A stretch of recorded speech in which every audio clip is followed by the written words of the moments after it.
વિદ્યાર્થી મિત્રો, એક પિઝા અને બર્ગરની કિંમતથી પણ ઓછા ભાવે ધોરણ 9 વાર્ષિક પરીક્ષાના અસાઇનમેન્ટના છ વિષયનું સંપૂર્ણ સોલ્યુશન પીડીએફ અને વિડીયોની સાથે તમે મેળવી શકો છો માત્ર 50 રૂપિયામાં। સૌથી પહેલાં ગૂગલ પ્લે સ્ટોર પર education is easy application download કરો, ત્યારબાદ ધોરણ 9ની બેચ સિલેક્ટ કરો, ત્યારબાદ તમારું નામ અને ફોન નંબર દ્વારા રજિસ્ટર કરો, ત્યારબાદ તમે પેડ કોર્સ ઉપર ક્લિક કરો, એના પછી ઓલ પેકેજ પર ક્લિક કરો, ત્યાં તમને વાર્ષિક પરીક્ષાના અસાઇનમેન્ટનું પેકેજ દેખાશે।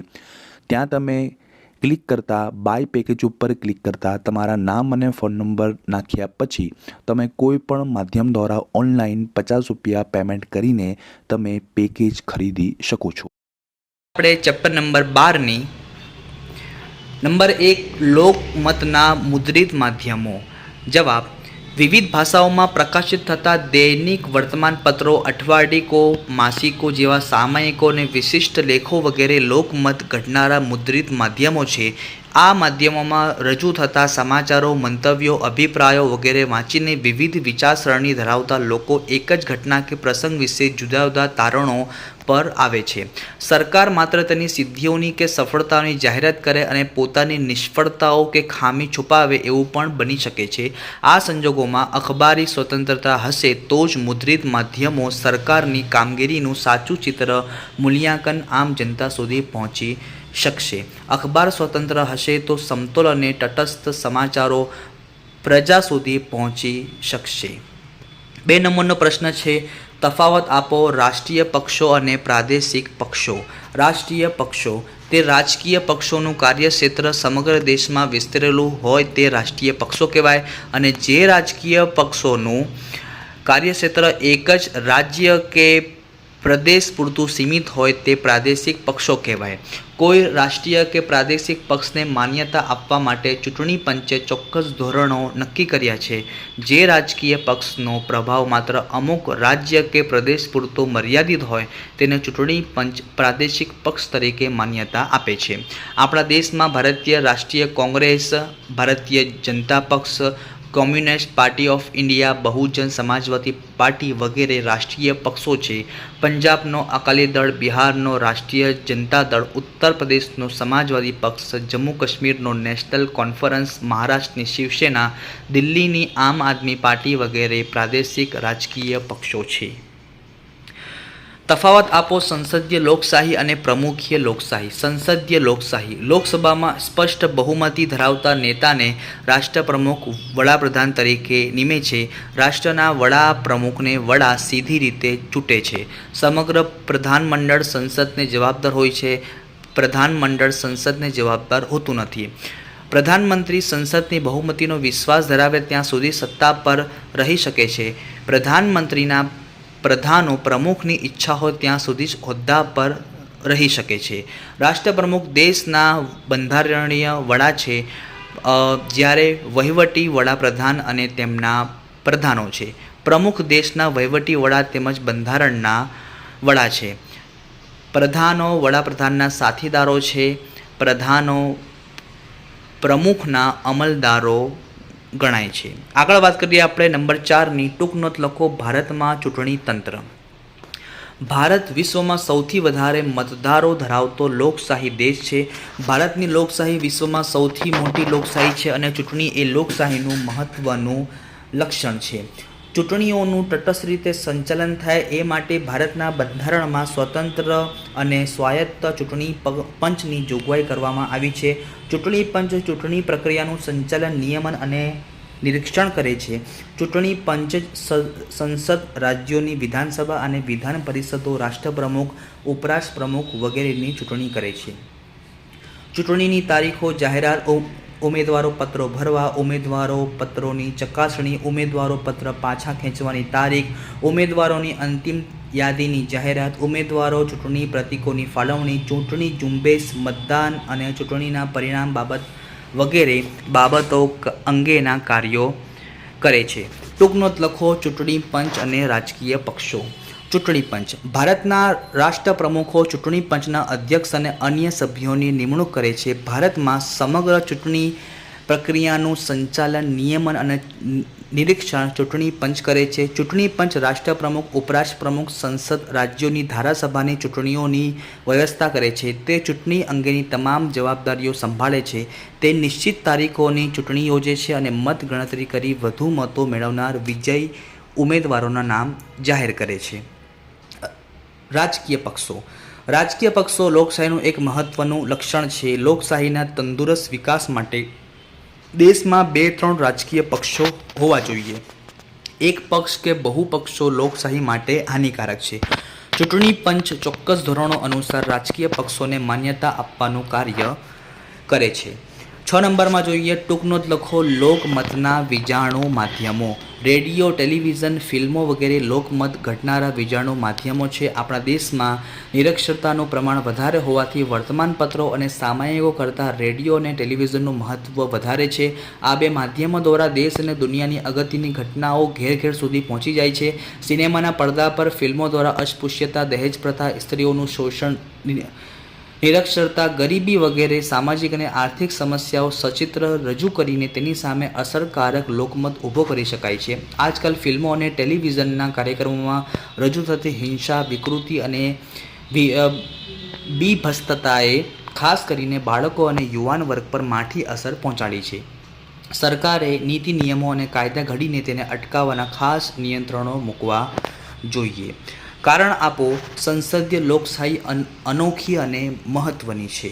ભારતે લોકશાહી સિદ્ધાંતો મુજબ સંસદીય લોકશાહીનો સ્વીકાર કર્યો છે. સંસદીય લોકશાહી શાસન પદ્ધતિ અનુસાર સામાન્ય ચૂંટણીઓ પછી કેન્દ્રની લોકસભામાં જે પક્ષના સભ્યોની બહુમતી થાય તે પક્ષની સરકાર રચાય છે અને તેના વડાને રાષ્ટ્રપ્રમુખ વડાપ્રધાન તરીકે નિમે છે.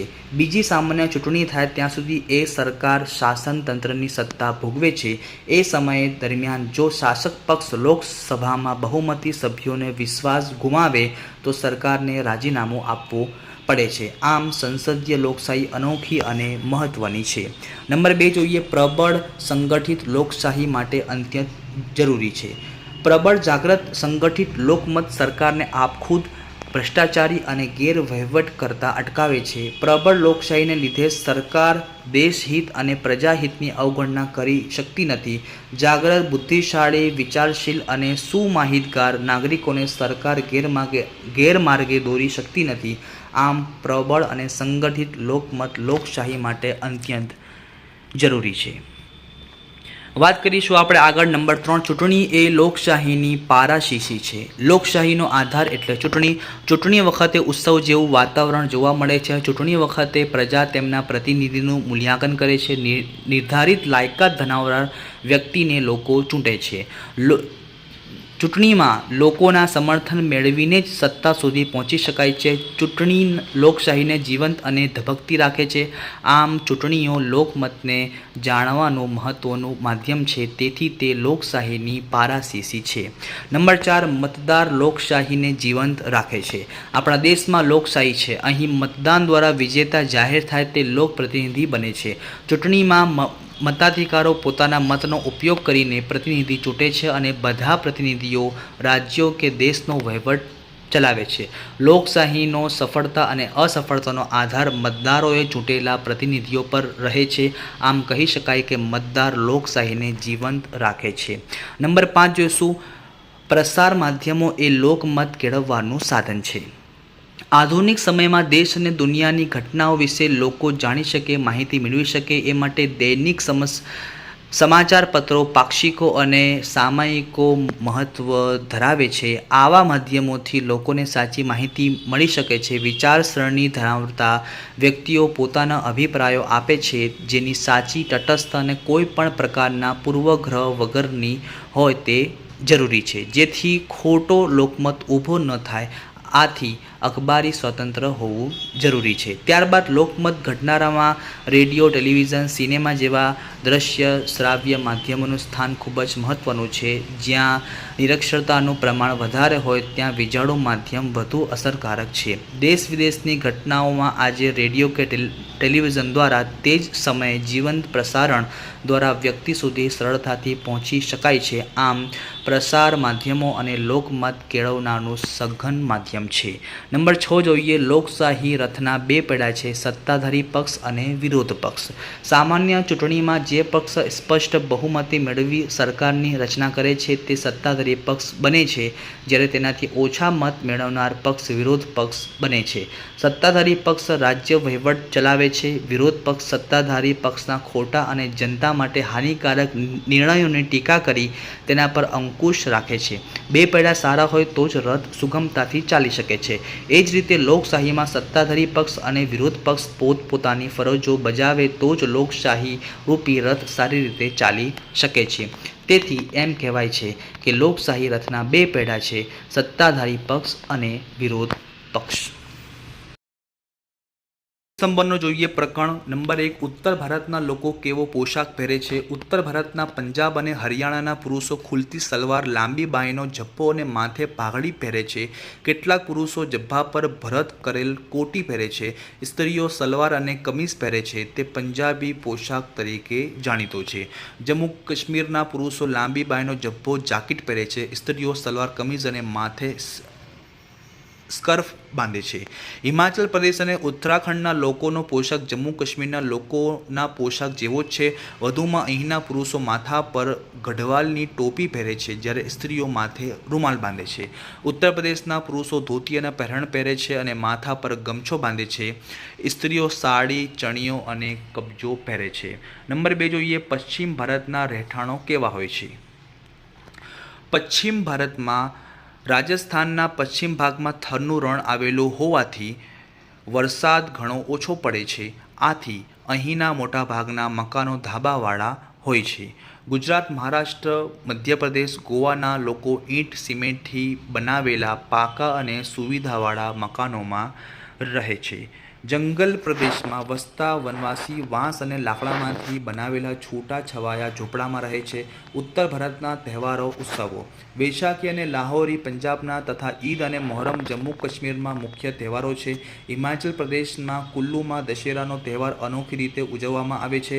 હોળી ઉત્તર પ્રદેશનો મુખ્ય તહેવાર છે. આ ઉપરાંત ઉત્તર ભારતમાં શિવરાત્રિ, રામનવમી, જન્માષ્ટમી, દશેરા, ઈદ, મોહરમ, નાતાલ વગેરે તહેવારો ઉજવવામાં આવે છે. ભાંગડા પંજાબનું, કથક ઉત્તર પ્રદેશનું નૃત્ય છે. પશ્ચિમ ભારતના મેળા જણાવો. કાર્તિક પૂર્ણિમાએ રાજસ્થાનના ઊંટના વેચાણ માટે ભરાતો પુષ્કરનો મેળો અને ગુજરાતમાં સિદ્ધપુરનો મેળો ખૂબ જાણીતો છે. ગુજરાતમાં અમદાવાદ જિલ્લાના ધોળકા તાલુકામાં વોઠા પાસે ગધેડાના વેચાણ માટે યોજાતો મેળો ખૂબ પ્રસિદ્ધ છે. ગુજરાતમાં તરણેતરનો મેળો, ગુજરાતમાં ભવનાથનો મેળો, ડાંગમાં ડાંગ દરબારનો મેળો વગેરે જાણીતા છે. નંબર 5 જોઈએ, પશ્ચિમી ભારતના તહેવારો અને ઉત્સવો. પશ્ચિમ ભારતના તહેવારો, ઉત્સવો. પશ્ચિમ ભારતમાં રાજસ્થાનમાં હોળી અને ગણગોળના તહેવારો, મહારાષ્ટ્રમાં ગણેશ ચતુર્થીનો તહેવાર અને મધ્યપ્રદેશમાં શિવરાત્રિનો તહેવાર ધામધૂમથી ઉજવવામાં આવે છે. પશ્ચિમ ભારતના બધા રાજ્યોમાં લોકો દિવાળી, નવરાત્રિ, શિવરાત્રિ, દશેરા, ગણેશ ચતુર્થી, ઈદ, મોહરમ, નાતાલ, મહાવીર જયંતિ, પતેતી, ચેટીચાંદ વગેરે તહેવારો ઉજવે છે. નંબર 6 જોઈએ, પૂર્વ ભારતમાં રહેઠાણો કેવા હોય છે. પૂર્વ ભારતના મેદાનોમાં ઈંટ સિમેન્ટના બનાવેલા પાકા મકાનો હોય છે. પહાડી વિસ્તારોના મકાનો લાકડા અને વાંસના બનેલા હોય છે. અહીં વધારે વરસાદવાળા વિસ્તારોમાં છાપરા ઢાળવાળા હોય છે. પશ્ચિમ બંગાળના લોકો ઘરના પાછલા ભાગમાં નાનકડું તળાવ બનાવી તેમાં માછલા ઉછેરે છે. નંબર 7 જોઈએ, ઉત્તર ભારતના રહેઠાણો કેવા હોય છે. પંજાબ અને હરિયાણામાં ઓછો વરસાદ પડતો હોવાથી મોટાભાગના મકાનો ધાબાવાળા હોય છે. જમ્મુ કાશ્મીરમાં લાકડાના મકાનો હોય છે. કાશ્મીરમાં દાલ સરોવરમાં કેટલાક લોકો નૌકાઘરમાં રહે છે. હિમાચલ પ્રદેશ અને ઉત્તરાખંડમાં લાકડાના 2 માળવાળા મકાનો હોય છે. મકાનના નીચેના ભાગમાં પશુઓ બાંધવામાં આવે છે. ઉત્તર પ્રદેશમાં શહેરોમાં ઈંટ અને સિમેન્ટના સુવિધાવાળા મકાન હોય છે, જ્યારે ગામડાના મોટાભાગના મકાનો માટીના હોય છે. નંબર 8 જોઈએ, દક્ષિણ ભારતના લોકો કેવા પોશાક પહેરે છે. દક્ષિણ ભારતની આબોહવા એકંદરે ગરમ અને ભેજવાળી છે, તેથી અહીંના લોકો ખુલતા સુતરાઉ કપડાં પહેરે છે. અહીંના પુરુષો લુંગી કે ટોંકી, ધોતી, પહેરણ, ખભે ખેસ અને માથે પાઘડી પહેરે છે. સ્ત્રીઓ દક્ષિણી સાડી, ચણિયો અને કબજો પહેરે છે. ફૂલોની શોખીન સ્ત્રીઓ માથામાં વેણી પહેરે છે. સાગર ખેડૂઓ અલગ પોશાક પહેરે છે. વાત કરીશું હવે આપણે ચેપ્ટર નંબર 20ની ભૂકંપ ધરતીકંપ સમયે શું ન કરવું.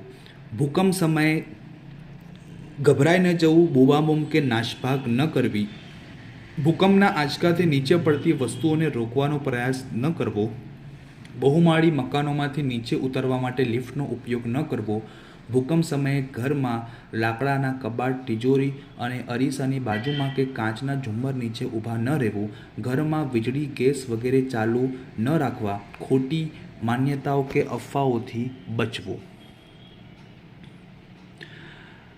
નંબર 2, દાવાનળ એટલે શું? દાવાનળ માટેના કારણો જણાવો. જંગલમાં લાગતી વિકરાળ અને વિનાશકારી આગ દાવાનળ કહેવાય છે. દાવાનળના કારણો: જંગલમાં વીજળી પડે ત્યારે આગ ઉત્પન્ન થાય છે. બીડી, સિગરેટ પીતી વ્યક્તિઓ, ફેંકેલા ઠૂંઠાથી તેમજ પર્યટકો, યાત્રિકો કે માલધારીઓએ જંગલમાં છોડી દીધેલી સળગતી ચીજ વસ્તુઓથી જંગલમાં આગ લાગે છે. પાનખર ઋતુમાં જંગલમાં એકઠા થયેલા સૂકા પાંદડા અને સૂકું ઘાસ આગના ઈંધણનું કામ કરે છે. વાતાવરણમાં ગરમી હોય, તે ભેજ ઓછો હોય તેમજ પવનવાળા દિવસો હોય તો જંગલમાં આગ ઝડપથી ફેલાય છે. વિષાણુજન્ય રોગોથી બચવાના ઉપાયો: ચેપ ન લાગે તે માટે રોગ પ્રતિકારક રસી મુકાવવી, વર્તમાનપત્રો, સામયિકો વગેરે માધ્યમો દ્વારા રોગોના લક્ષણો, કારણો, બચાવવા માટેના ઉપચારો, પરિણામો વગેરેથી લોકોને માહિતગાર કરવા. નાની મોટી હોસ્પિટલમાં ચેપી રોગોની સારવાર માટે અલાયદા વોર્ડની વ્યવસ્થા કરવી. વિશ્વ આરોગ્ય સંસ્થાએ વિષાણુજન્ય રોગો અટકાવવા માટે આપેલી સૂચનાઓ અને માર્ગદર્શન પ્રમાણે પગલાં લેવા. આતંકવાદી હુમલાથી બચવા શું શું કરવું જોઈએ? કોઈપણ વ્યક્તિની શંકાસ્પદ હિલચાલની પોલીસને જાણ કરવી. શોપિંગ મોલ, સિનેમાગૃહ, ધાર્મિક સ્થળો વગેરે જાહેર સ્થળોએ જોવા મળતી બિનવારસી વસ્તુઓને અડકવું નહીં. આ બાબતની એ સ્થળના સુરક્ષાકર્મીને જાણ કરવી. જાહેર સ્થળોએ સીસીટીવી કેમેરા ગોઠવવા. મુસાફરી દરમિયાન બસ કે ટ્રેનમાં કોઈ બિનવારસી સામાન જોવા મળે તો તેને તાત્કાલિક રેલ સત્તાવાળાને જાણ કરવી. પડોશમાં કોઈ વ્યક્તિ એકલો રહેતો હોય અને સ્થાનિક લોકો સાથે ભળતો ન હોય કે મોડી રાત સુધી કમ્પ્યુટર પર શંકાસ્પદ કામ કરતો હોય તેની પોલીસ તંત્રને જાણ કરવી. બિનવારસી વાહનોની પોલીસને જાણ કરવી. ટૂંકમાં માહિતી આપો. સુનામી જાપાની ભાષાનો શબ્દ છે. સુ એટલે બંદર અને નામી એટલે મોજા. સમુદ્ર કે મહાસાગરના પેટાળમાં 7ની તીવ્રતાથી વધારે તીવ્રતાવાળો ભૂકંપ આવવાથી અથવા સમુદ્રી જ્વાળામુખી ફાટવાથી કે સમુદ્રીય ભૂસ્ખલનથી સમુદ્ર કે મહાસાગરની સપાટી પર ખૂબ વિશાળ કદના, શક્તિશાળી અને અસાધારણ લંબાઈના વિનાશક મોજા ઉત્પન્ન થાય છે તેને સુનામી કહેવામાં આવે છે. સુનામીના મોજા કિનારે પાસે પહોંચતા ખૂબ જ ભયાનક બની જાય છે. ક્યારેક 30 મીટર જેટલા મોજા ઊંચા બની જાય છે. 26 ડિસેમ્બર 2004ના રોજ ભારતે અને 11 માર્ચ 2011ના રોજ જાપાને સુનામીની ભયંકર હોનારતનો અનુભવ કર્યો છે. પૂર સમયે શું કરવું જોઈએ? પોતાની કિંમતી અને અંગત વસ્તુઓ લઈને કોઈ સલામત સ્થળે આશ્રય લેવો. સ્વચ્છ પાણી, સૂકો નાસ્તો, મીણબત્તી, ફાનસ ભેજ ન લાગે એ માટે પ્લાસ્ટિકની ડબ્બીમાં દિવાસળીની પેટી વગેરે વસ્તુઓ સાથે રાખવી. પૂર ઓસરી ગયા પછી પાણી ઉકાળીને પીવું. રેડિયો અને મોબાઈલ ફોન અવશ્ય સાથે રાખવા. સાપ કે અન્ય જીવજંતુઓ સાવધાન રહેવું. તે કોરી સૂકી જગ્યામાં આવી જાય શકે છે. તેમને હટાવવા વાંસની લાકડી સાથે રાખવી.